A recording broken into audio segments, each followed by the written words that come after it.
How's it going, guys? My name's Wilson. It's more than likely Giannis will win MVP this season, even though the awards won't be announced till after the finals. Kawhi Leonard absolutely owned him in the Eastern Conference Finals, proving who was king of the East. Throughout postseason history, a bunch of MVPs were dominated and outplayed by guys who were simply better than them. So here's every NBA MVP who were outplayed by their superiors in the postseason. Unseld, the 1969 MVP against Willis, who finished second in MVP voting. Unseld became the second ever rookie to win MVP, averaged 13.8 points, over 18 rebounds, making All-NBA first team, but never made any All-NBA team again after that. While Willis had the better all-around numbers, averaged 21.1 points, 14.5 rebounds. Both were undersized centers, with Reed listed at 6'9", Unseld 6'7" if you count his afro, but was realistically a hair under 6'5". Reed was the more complete player and absolutely dominated Unseld and the Bullets. The Knicks smacked Baltimore in an easy 4-game sweep, winning by an average of 9.5 points. Willis had 35 and 19 in Game 3, followed by a 43.17 rebound Game 4 performance. Willis averaged over 28 points to Unseld, who averaged under 19. The captain proved he was way more superior. The 1981 Eastern Conference Finals, the MVP Julius Erving against second-year sensation Larry Bird. With no love lost between the two teams, both powerhouses finished 62 and 20 overall, with Boston getting the home court edge. The two best forwards in the game at the time went at it, while Dr. J edged out Bird in a tight MVP battle, Erving receiving 28 first-place votes compared to Bird's 20, 454 total points compared to Bird's 423. Erving put up 24.6 points, 8 rebounds, over 4 assists, 2 steals, and 2 blocks on 52% shooting. Bird averaged 21 points, nearly 11 rebounds, 5.5 assists, 2 steals on 48% shooting. At the time, Erving was one of the most exciting players, was the league's ambassador, while Bird was young but not as polished yet. Wasn't as flashy, didn't jump or dunk like the Doctor, but was a much better shooter, passer, and rebounder. When the two met in the playoffs, Bird was more impactful, outscored Julius 33-25 in the first game, where Philly won by a point, 34-12 in Game 2. Each scored 22 points in Game 3. Erving had 20 in Game 4, Bird 18 in the Sixers' 2-point win, where Boston was down 3-1. Larry answered with 32 points in Game 5. Julius only had 21 in the 2-point Boston win. Larry once again outplayed Dr. J in Game 6, had 25 points, 16 rebounds, while Julius struggled with only 16 points on 5 of 17 shooting. Boston yet again survived another 2-point win, and Game 7 was an instant classic. Went down to the final possession, where the lob intended for the Doctor was too high, resulting in a 91-90 Boston win. Both Bird and Erving had 23 points. Larry had 5 steals, Julius 4 blocks, but Bird easily outplayed Julius Erving, and it wasn't really that close. Larry would go on to win his first title after beating Houston in 6 the following series. The 1993 NBA Finals, the MVP Charles Barkley going up against the GOAT Michael Jordan. Sir Charles got a taste of his own medicine. After beating the Spurs in the conference finals, Barkley said his team's going to win the title and was telling himself he was the best player in the game. Barkley's numbers of 25.6 points, 12.2 rebounds, over 5 assists on 51% shooting were solid. MG put up 33.6 points, nearly 7 rebounds, 5.5 assists, almost 3 steals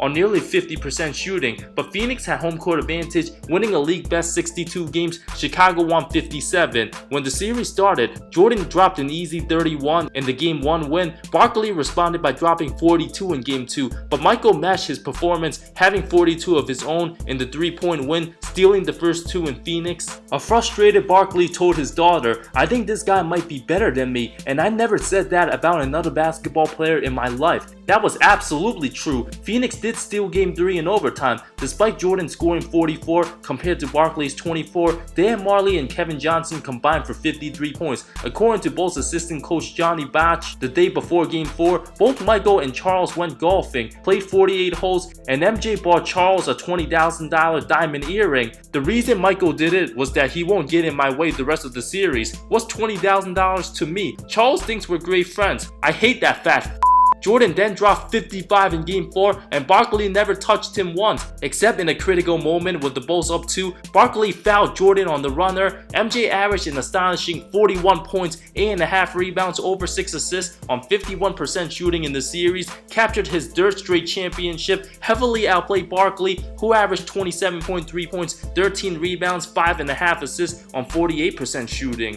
The 1995 Western Conference Finals, the MVP David Robinson and his worst nightmare Hakeem Olajuwon. San Antonio had the league best 62 wins. Houston was the 6th seed who had an underwhelming regular season, 47 wins, but knocked off Utah and Phoenix in the previous 2 rounds. The Admiral averaged 27.6 points, 10.8 rebounds, over 3 blocks on 53% shooting in the regular season, while the 32-year-old Hakeem posted 27.8 points, 10.8 rebounds, almost 3.5 blocks on 52% shooting. Robinson winning the MVP added a little fire to Hakeem, who absolutely annihilated, humiliated, destroyed, and demolished Robinson at all levels. The Admiral had his worst nightmare coming. Houston stole Game 1 thanks to Hakeem's 27-point effort, with Robert Horry hitting a clutch jumper with less than 7 seconds left. Game 2 was an absolute beatdown, with the Dream dropping 41 points, 16 rebounds, 3 steals, and 2 blocks over Robinson's 32.12 rebound effort. Houston won 106-96, stealing the first 2 on the road. After San Antonio took the next 2, Robinson was confident. After tying the series at 2 games apiece, thought his team figured it out and thought the bad dream was finally over, and said Hakeem is only human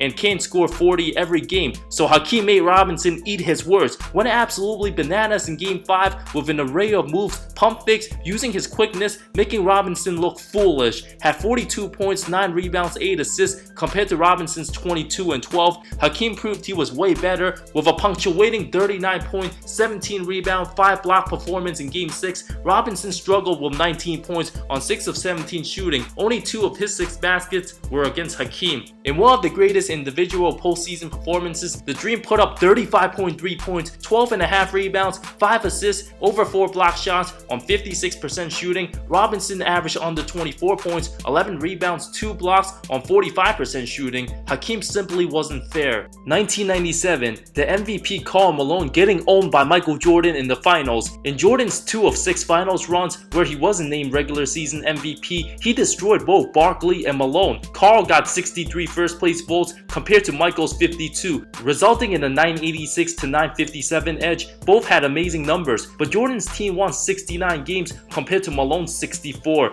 The mailman failed to deliver in Game 1 by choking away 2 clutch free throws. Jordan responded with a game winner, outscored Malone 31 to 23 in the first game, 38 to 20 in Game 2. Malone had his best game, dropping 37 in Game 3 over Jordan's 26, had 23 in Game 4, MJ had 22, but the final 2 games, Jordan proved he was boss, had 38 and 39 respectively in Games 5 and 6. Malone 19 and 21 simply wasn't good enough. Down the stretch, it was Michael who took over. In the flu game, elevated his performance from the regular season, averaged 32.3 points, 7 rebounds, and 6 assists, while Malone underperformed, putting up 23.8 points, over 10 rebounds, 3.5 assists, was no match for the GOAT. 2011 Eastern Conference Finals, the MVP Derrick Rose and LeBron James. Some felt James was snubbed, but the 22-year-old point guard led the Bulls to 62 wins. Without a great supporting cast, James's Heat won 58 games, having Wade and Bosh. Although James had the better all-around numbers, how Rose carried his team on his back for the regular season was far more impressive, but we quickly learned who was the more dominant player, and it wasn't close. After James got off to a rough start in Game 1, scoring just 15 points,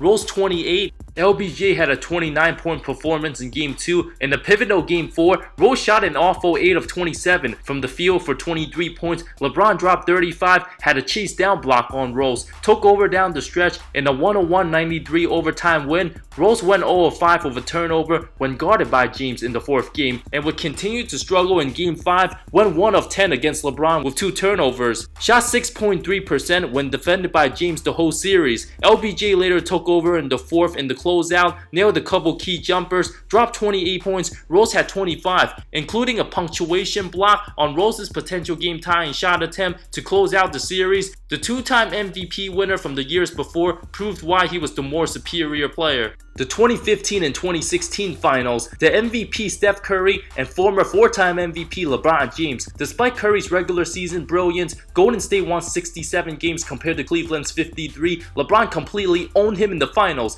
After Kyrie was hurt in 2015 of Game 1 and not having Kevin Love, Golden State won in 6 games. But James put up nearly 36 points, over 13 rebounds, almost 9 assists compared to Steph's 26 points, 5 rebounds, 6 assists stat line. Andre Iguodala, who was guarding James, won Finals MVP. James outscored Curry every game except Game 4, heavily outplayed the MVP. Despite losing in 6, James had his revenge the following year. After having a healthy Erving and Love, Golden State set a record-best 73 wins. Curry became the first ever unanimous MVP, but LeBron led all players in the 2016 Finals in points, rebounds, assists, steals, and blocks. James dropped 41 in Games 5 and 6, had a 27-point, 11 rebound, 11 assist triple-double performance, coming back down 3 games to 1. Not only did James destroy Steph, but Kyrie also outplayed Steph in the finals. Curry was absolutely awful, averaged 22.6 points, 5 rebounds, under 4 assists on 40% shooting, scored an awful 17 points in Game 7 on 6 of 19 shooting. LeBron easily proved why he was unanimously the best player in the world.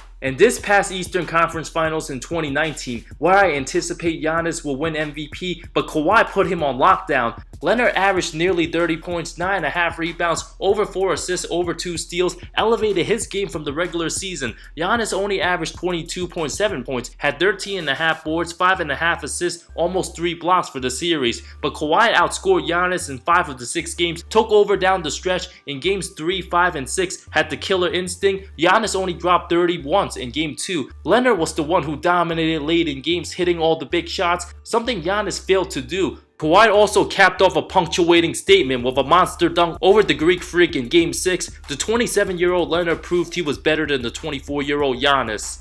Honorable mentions includes the 1985 Finals. Bird was the best player in the league at the time, but 38-year-old Kareem won Finals MVP, had better all-around numbers than Bird, averaged 25.7 points, 9 rebounds, 5.2 assists, 1.5 blocks on over 60% shooting. Bird, on the other hand, put up 23.8 points, 8.8 rebounds, 5 assists on 45% shooting. Jabbar had a masterful 36 points in the Game 5 win, where Bird only had 20, but a lot of his Celtics teammates stepped up. Jabbar finished with 29 in the closeout at Boston Garden, Bird 28. Although Kareem didn't dominate Bird, he clearly outplayed the regular season MVP. And the 2005 Western Conference Finals between regular season MVP Steve Nash and arguably the best player in the league at the time in Tim Duncan, San Antonio won in 5. Duncan averaged 27.4 points, 14 rebounds, over 3 assists, compared to Nash's 23.2 points, 3.8 rebounds, 10.5 assists. Duncan didn't really dominate Nash, but proved why he was the better player. Those were all the MVPs who got outplayed by their superiors in the postseason. Just because you won MVP doesn't necessarily mean you're the best player. But when you go up against the best players in the playoffs like LeBron James and Michael Jordan, you're gonna get outplayed. So out of everybody on this list, which MVP do you guys think got destroyed the most? Let me know in the comments below. Thank you so much for watching this video. I talk NBA comparisons, amazing storylines, NBA history, and anything basketball that will interest you. If you love the NBA, subscribe for more content, more great stuff coming soon. I love all of you. See you next time.